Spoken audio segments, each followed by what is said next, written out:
We're going to pick up with part two of the Meanor story. Brett, what are the significance of the Hotel Foster and Hotel Van Curler?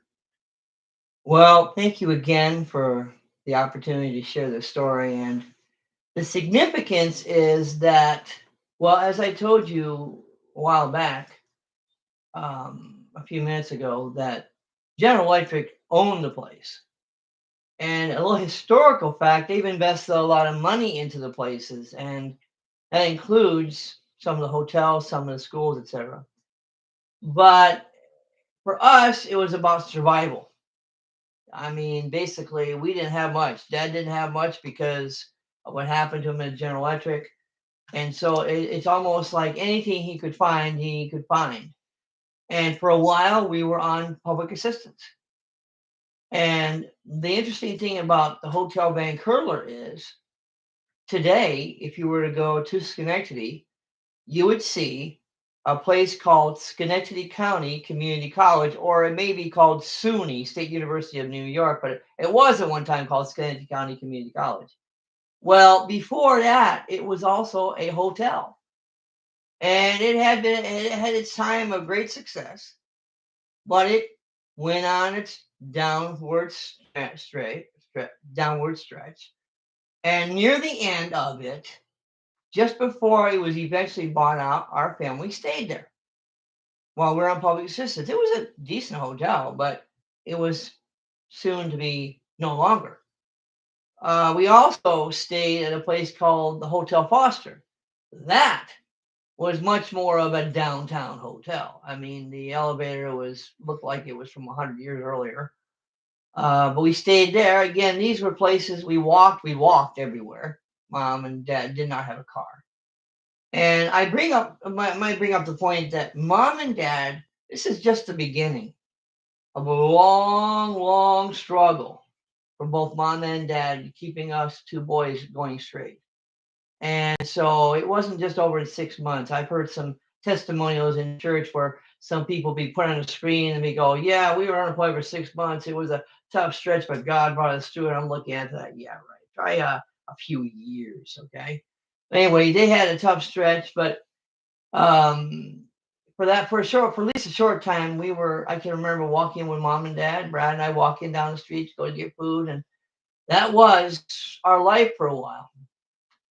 Um, Dad would put money together any way he could, working, painting. Mom and Dad would paint stuff to get a house for a while. In fact, that's one of the things that happened when we were kids is that when you went to a apartment or what they call a flat, in case you don't know what a flat is, it's like a house that's been cut in half. Two-story house, up and to upper and lower. That's living quarters for different people. We lived in a flat. And the way we got to live there was Mom and Dad would agree to fix things or paint stuff. And the people wanted to see, okay, if you do a good job, you'll get it. And they did a good job, and they got it the month free or maybe even longer.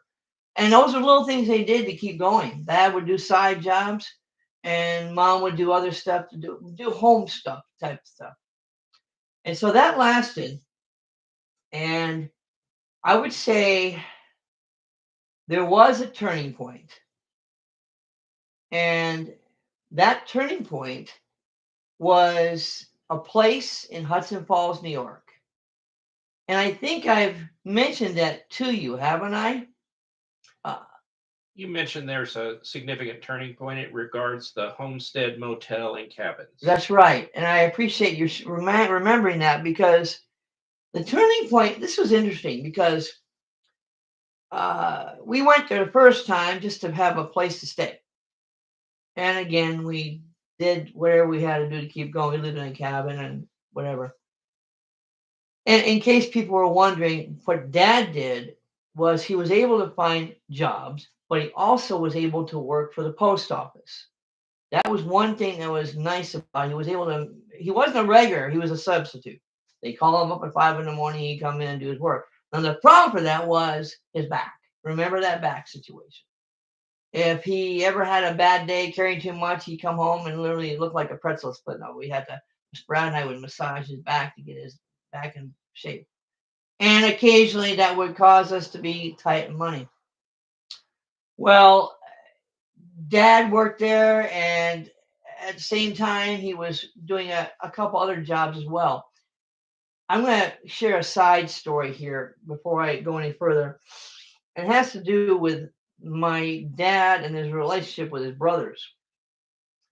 He had two brothers, Wayne and Lloyd. Wayne was 10 years older. And dad was independent. He just did not want to turn to help from anybody. Well, that back came into an issue once whenever he was out for a few days and he finally got back to work and was glad to, but mom looked in the cupboards and said, "Man, we need food." And so mom picked up the phone and called our Uncle Wayne. And you could have timed him. It was probably an hour. He was down at our house. And I can remember he took us for a walk to the store. We're talking to Uncle Wayne. We're yapping away, yapping away. He's anything mom wanted. He took off the shelf, took off the shelf. And I look back on that and say, wow. And I would say $90 to $100 worth of food. And friend, we're talking 40 years ago. That was enough for a month. And when mom got home, we got home, and dad got home, dad was not too happy. And it was mainly because he wanted to do it, and he was the head. He was the father. He was the one. And he just didn't like that. And mom said, we had no choice. And so that, I mean, we didn't have that happen very often, but occasionally because of dad's back. But anyway, back to the hotel, by the Homestead Motel. Well, we had gone away and visited some people and come back and once again started renting there. And dad got to know the owner, the name Bob Mayhew, and his girlfriend Sandra. Well, dad, we were living there and dad was doing his stuff, but I don't exactly know all the details, but I do know Bob got to know dad and liked him. Now you have to understand, Bob Mayhew was a businessman. He owns a motel and he's dealing with people all over the place. Always people trying to get something from him, always people trying to schmooze him on. And he found it refreshing that he would ask dad something and dad would just tell him straight. He found out that my dad, Earl Meanor, would tell him like it was. Whereas all these other people would just say what he wanted to hear, he could get the straight scoop from dad. And one quick story there has to do with the time we were in. In those days, young kids were starting to call adults by their first name. And there was that old thing of calling somebody by Mr. Smith or Mrs. Smith. There, hey Lou, hey Tony, how you doing? Oh, that did not, Dad. No, no, no, no. That didn't go right with that. Well, Bob was the kind of guy, no problem, no biggie. And my dad said, you're going to call him Mr. Mayhew. Well, apparently there was some conversation that went on between the two, mom and dad and Sandra, and where dad said he's not going to call him by his first name. Bob was able to convince dad that he's not being respectful if he calls me Mr. Bob. And so they had a compromise. We could call him Mr. Bob. He had to call Mr. though. And that was what we did from then on. We call him Mr. Bob. Well, that honesty and integrity meant a great deal to Bob Mayhew because he had business to do outside of town. And he said, Earl, I know you and Jane.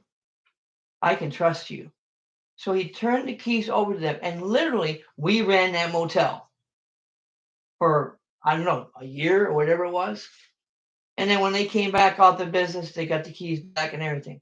But that was a turning point because there would be other situations like that. Maybe not as grand. Mom would go to work and they didn't need somebody to run it, so she would help with cleaning or stuff. But every place we went, there would be almost a place for either mom or dad or something so we could keep going. Well, eventually, after I went to college, they would literally run motels, 5-year spurts, 10 years. They were at one for 15 years because the owners, once they got to know them, how honest they were, They would work and they would do whatever they did.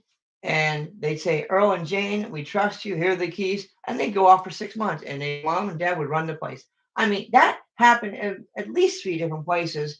One for 10, one for 50. It just did because the character they had. And to me, that meant a lot. So when did you leave for college? Well, we were living in New Hampshire. Mom and dad moved there briefly for about 3 to 5 years. They lived there because grandma was said to be not doing well. Turned out she just wanted mom there, I guess, for a little bit. So she got better pretty quick. But she was there, and then around 1977, I found a way to get to Emporia State University in Kansas. I took a bus, and I moved, and I made it my determination to get out there on my own, as my dad wanted me to do. And so, and that's where they kind of basically, I always kept in touch. I came back and visited once in a while, but I kept in touch, called them up so much they drove their phone bill up to the limit. But that was kind of the beginning of them going about and doing what I was just telling you about in terms of the hotels and motels. And what happened after college? After college, I was basically going about my own life and moving from state to state and moving in. I've lived totally in 7 states, is it? I'm forgetting 6 or 7.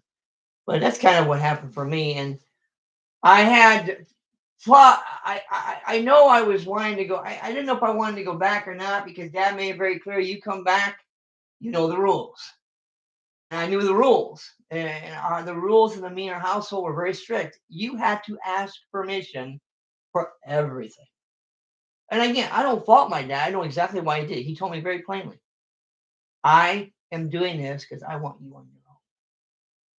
And his idea was, yeah, had to get permission to go to the bathroom, get the permission to go to the kitchen, get permission, everything. And it seems ridiculous, but he deliberately did that so that I would be a man of my own. What did your dad ask you to do back in 1999?